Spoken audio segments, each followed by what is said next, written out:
It's taking too long. There's the coalition is taking too long to come up with any sort of policy. There are no policy positions on the table right now. So you can't really blame him at all for wanting to and others for going, you know what, enough is enough, because the coalition right now is not representative of what they believe in. Well, can I just say, let's just take a step back. We signed up to net zero in 2021. In 2022, the National Party I lead voted against it in the Parliament. We took a nuclear energy policy to the last election, and we'll take further energy policy. But what we will do as a National Party, I can't speak for the Liberal Party. I can only speak for the National Party. And our party room, the National Party room, put faith and confidence in Matt Canavan and Ross Goodell to bring forward this paper. Now, they've worked as quickly as they can. It's got to be robust in terms of the principles that we are going to stand behind, because we want to be able to say to the Australian people, we're just not a protest party. We're explaining why and how Australia can be better. And that not necessarily takes time, more time than some would want, but we are moving towards this quickly as we can and with the right amount of policy grunt that's required. And I have confidence that both Matt and Ross can present us something in the near future. David, I'm struggling with you characterising saying no to net zero as being a protest party. Saying no to net zero is voting for smaller government, for lower energy prices, for better conditions for manufacturing. I don't see how that's just being a protest party. Isn't saying no to net zero, which will have zero effect on world temperatures, isn't that good governance?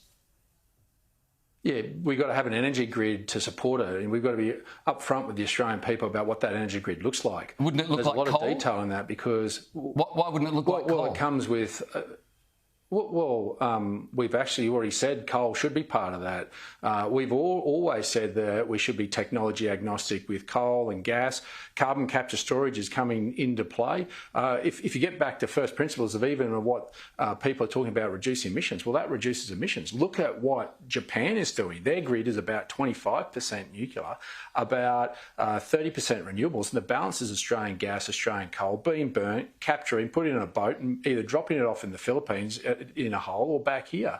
But we've got to have detail behind it, because with this and our grid, it will change, and that's why we believe nuclear energy should be part of this. And we took a costed plan of $331 billion to the last election, which had 38% of our grid as nuclear energy, about just under 50, around 50% was renewables, because that's what was being built, and the balance was Australian gas and coal.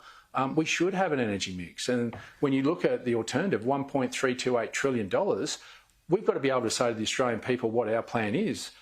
This is about being an alternate government. And it's not just having the soundbite, it's actually having the detail. Well, the problem is that right now, realistically, there is no alternative government. And I have no doubt that Pauline Hanson, I mean, she's doing exceptionally well in the polls.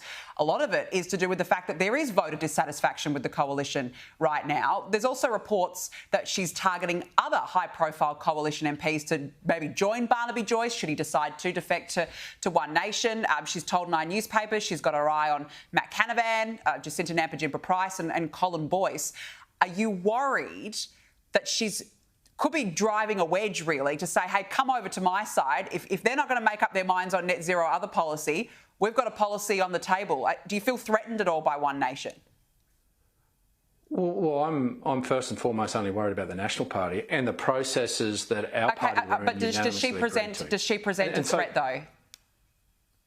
Well, we're about 2 years out from an election. And what I want to be able to do is to show broadly to the Australian people, whether they be in regional Australia that have the lived experience of this reckless or renewables approach, or the people living in capital cities that have a different ideological view to me, to be able to demonstrate leadership.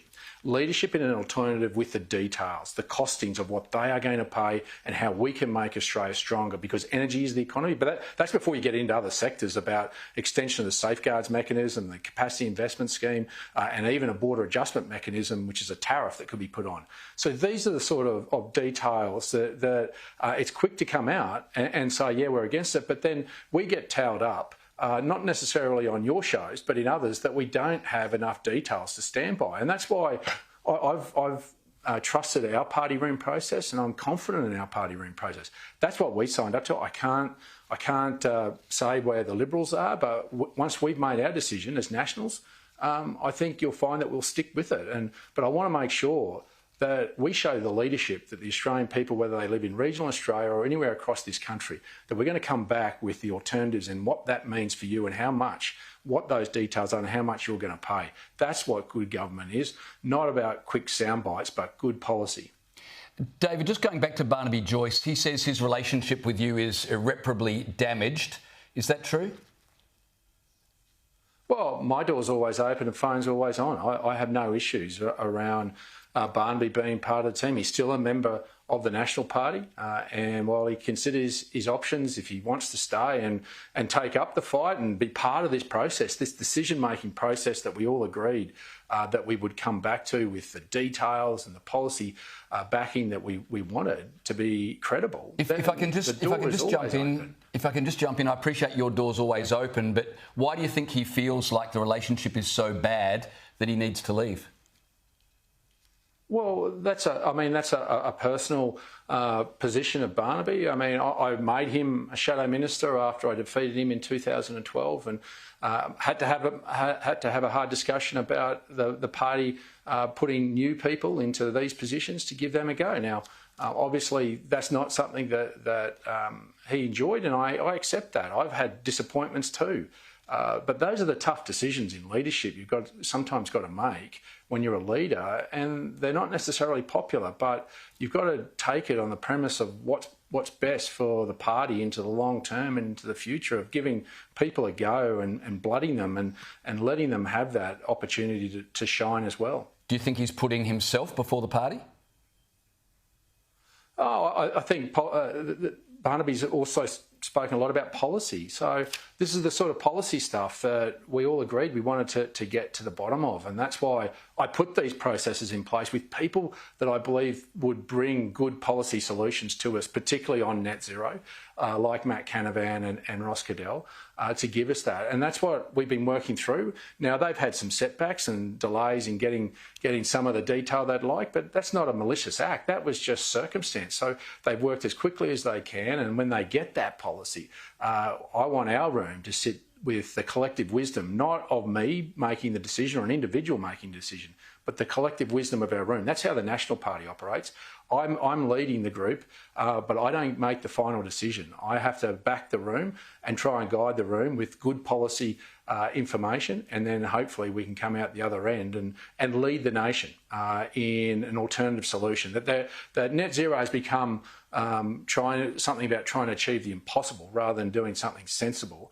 And when you put price tags that we're talking about of over $1 trillion, there are alternative ways for us to manage our economy than what Labor's proposing at the moment. Well, look, it's been a huge weekend for the Nats, and we'll see how this one plays up over the next week. David Littleproud, we really appreciate you coming on. Thanks very much for your time.